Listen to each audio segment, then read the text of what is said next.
Hi, welcome back to my YouTube channel. Today I am going to discuss about some study tips we can use to focus our study activities. So let's go to the video. දෙනි එක අපි මුලින්ම අවධානය යොමු කරන්න ඕන කරුණක් තමයි ඕනම කෙනෙක් ගත්තාම අපේ පාඩම් වැඩ ටික කරගෙන යන්න සුදුසු කාලය මොකක්ද කියන එක ගැන අපි මුලින්ම හිතලා බලන්න ඕනේ. මොකද ඒක කෙනාගෙන් කෙනාට වෙනස් වෙනවා. දවසේදී ගත්තාම උදේ, දවල්, රෑ කියලා ගත්තාම මේ තුන් වේලාවෙම පාඩම් කරන්න පුළුවන් කට්ටිය ඉන්නවා, බැරි කට්ටිය ඉන්නවා. දැන් ගත්තාම උදේ වරුවේ පාඩම් කරන කට්ටිය ඉන්නවා, දවල් වරුවේ පාඩම් කරන කට්ටිය ඉන්නවා, රෑ වරුවේ පාඩම් කරන කට්ටිය ඉන්නවා. තව දෙයක් ගත්තාම රෑ ඉඳලා පාන්දර වෙනකම් පාඩම් කරන කට්ටිය ඉන්නවා. මෙහෙම කෙනාගෙන් කෙනාට ඒක වෙනස් වෙනවා. ඒක නිසා අපිට කම්ෆර්ටබල් ටයිම් එකක් ඉස්සලම හොයාගන්න එක අපි විසින්ම කළ යුතු දෙයක්.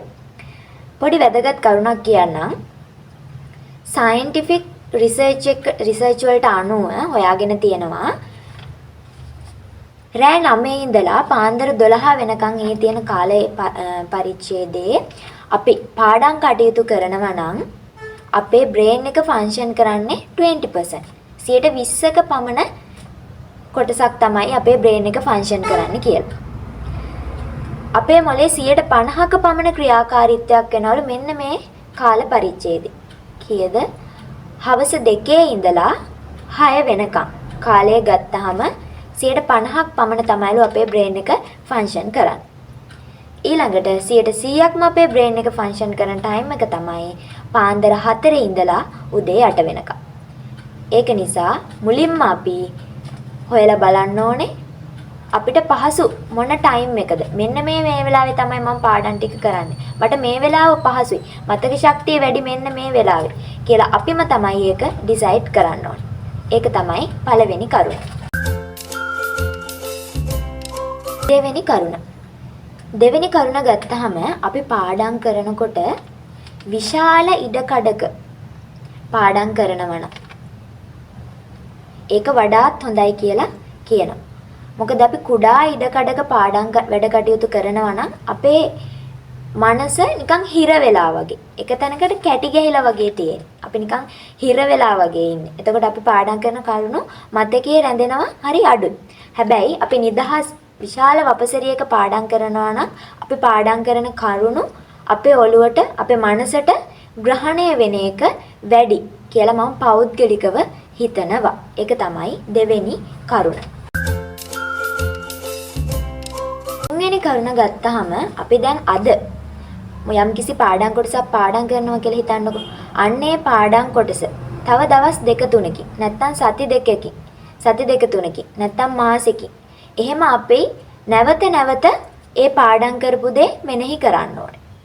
නැවත අපේ මතකය අලුත් කරගන්න ඕනේ. එතකොට තමයි අපි පාඩම් කරන කරුණු මතකයේ රැඳෙන්නේ. ඒක තමයි තුන්වෙනි කරුණ. හතරවෙනි කරුණ තමයි අපි දැන් පාඩම් කරන කරුණු ගත්තාම ඒ කරුණු ඒ ආශ්‍රිතව තියෙන පාස් පේපර්ස් ප්‍රශ්න වලට නැත්නම් ඕනම අපිටම ප්‍රශ්න නිර්මාණය කරගන්න පුළුවන් පාස් පේපර්ස් ප්‍රශ්න ගන්න පුළුවන් නැත්නම් වාර විභාග ප්‍රශ්න ඒ ඕනම ප්‍රශ්න ටික අපි කලෙක්ෂන් එකක් හදාගෙන ඒ පාඩමෙන් ඒ පාඩමට බෙදාගෙන අපි කාලය වෙන් කරගෙන ප්‍රශ්න වලට උත්තර ලියනවා.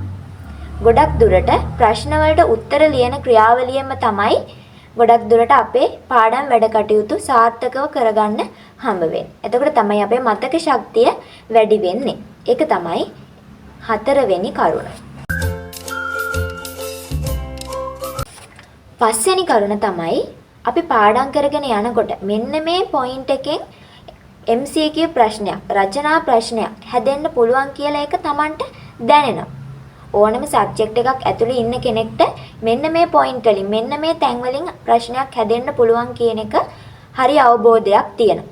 එතකොට අන්නේ තැන් වලින් අපිට කෙටි සටහන් ගහ ගන්න, ඒවා හයිලයිට් කරගෙන මතකයේ තියාගන්න පුළුවන් පහසු විදිහකට නිර්මාණය කරගන්න එක අපිට පෞද්ගලිකව කරන්න පුළුවන් නම් ඒක හරි වටිනවා. එතකොට කෙටි සටහන් નિયમિતව නිර්මාණය කරගන්න එකත් වැදගත් පොයින්ට් එකක්.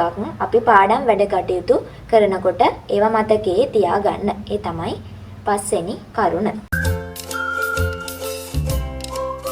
6වෙනි කරුණ තමයි අපි පාඩම් කරපු කරුණු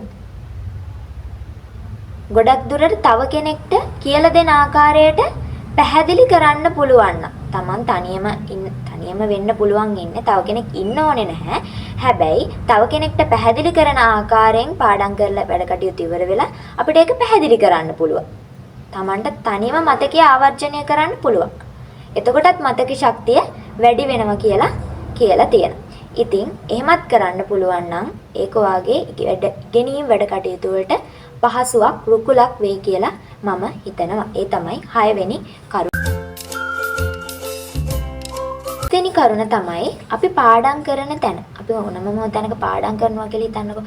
අන්නේ පාඩම් කරන තැන පිරිසිදුව ආකර්ශනීය විදිහට Tamanට ඉන්න හිතන විදිහට මනස නිදහස් කරගන්න පුළුවන් විදිහට වෙන තැනක් විදිහට සකස් කරගන්න ඔයාට පුළුවන් වෙන්න ඕනේ. එතකොට තමයි අපිට ප්‍රියමනාප තැනක් බවට ඒකපත් කරගෙන අපිට ආසාවෙන් එතන පාඩම් කරන්න පුළුවන් වෙන්නේ. ඒක නිසා ඒක ගැනත් අවධානය යොමු කරන්න ඕනේ. ඒ වගේම අපි මොකක් හරි දවසේ ටාගට් එකක් තියෙනවා නම් ඒ ටාගට් එක කම්ප්ලීට් කරනකම් මහන්සි වෙලා වැඩ කරන්න ඕනේ. ඒකල අපි මේ දවසේ තියෙන ටාගට් එක කම්ප්ලීට් කරා කියලා හිතන්නකෝ. අන්නේ කම්ප්ලීට් කරා කියලා දන්නේ තමන්ගේ හිත. මොකද ඒ ටාගට් එක තියෙන්නේ තමන්ගේ මනසේ. එතකොට ඒක ගැන හිතලා සතුටු වෙන්න. අද දවසේ තිබ්බ ටාගට් එක මම කම්ප්ලීට් කරා. ඊළඟ දවසේ ටාගට් එකත් මම කොහොම හරි කම්ප්ලීට් කරනවා. එහෙම කියලා හිතාගෙන ඔයා ඒක ගැන හිතලා සතුටු වෙන්න. ඒකත් එක ටිප් එකක් ඔයාගේ ස්ටඩීස් ටික හරියාකාරව කරගෙන යන්න. 8 වෙනි එක ගත්තාම අපි දැන් පාඩම් කරන්න ගන්නකොට මුළු පාඩම බදාගෙන පාඩම් කරන්න යන්නේ නැහැ.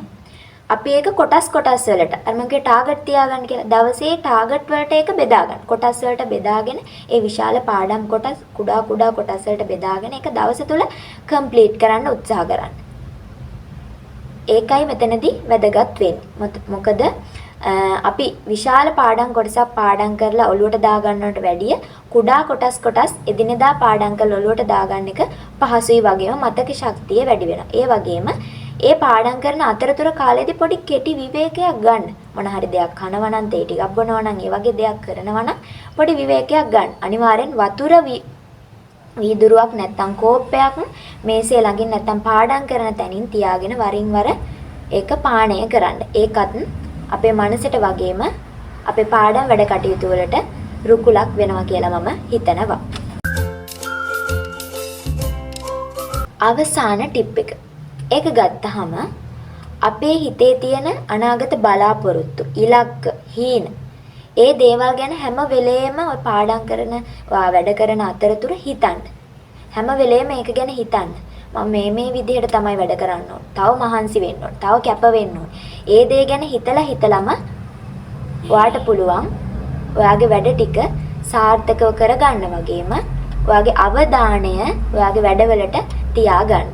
ඉතින් ඔය දේවල් ටික හරියට කරොත් මම මේ කියපු දේවල් ටික හරියට කරොත් මම හිතනවා මට වගේම ඔයාලටත් ඔයාලගේ ඔය එහෙමේ දුවන හිත එක තැනක තියාගෙන පාඩම් වැඩ ටික මහන්සි වෙලා කැපවීමෙන් උනන්දුවෙන් කරගන්න පුළුවන් වෙයි කියලා. ඉතින් ඒ ටික හරියට කරන්න කියලා මම ඔයාලගෙන් ඉල්ලනවා. මේ වීඩියෝ එකෙන් කතා කරපු ටික ඔයාලට වැදගත් වෙයි කියලා මම හිතනවා. නැවත අහලා ඒ විදිහට වැඩ කටයුතු කරන්න. ඔයාලගේ ඉගෙනීම් කටයුතු, පාඩම් වැඩ කටයුතු හිතන පතන විදිහටම සාර්ථක වෙන්න කියලා මම ප්‍රාර්ථනා කරන ගමන් මගේ වීඩියෝ එක අදට නවත්තනවා. ඊළඟ වීඩියෝස් වලිනුත් මේ වගේ වැදගත් කරුණු ඔයාලට ගේන්න බලාපොරොත්තු වෙනවා. සුබ දවසක් සියලු දෙනාටම.